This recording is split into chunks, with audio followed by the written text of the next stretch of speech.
how to take a screenshot and insert the image in Microsoft Word. First off, we want to open Microsoft Word. And as you can see right here, we have our document ready.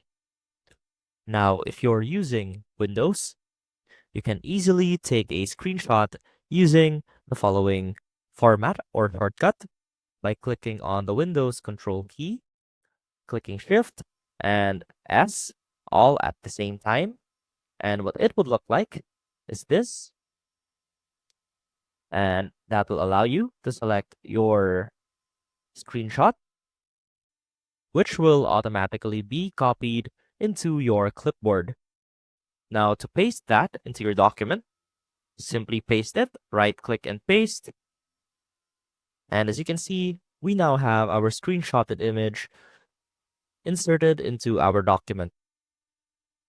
Now, if you don't have access to the Control-Shift-S shortcut, or rather the Windows key Shift-S shortcut, you can simply find the print screen button on your keyboard, click that, and that should also allow you to select your screenshot. Now, simply click paste again to insert it into your Microsoft Word document.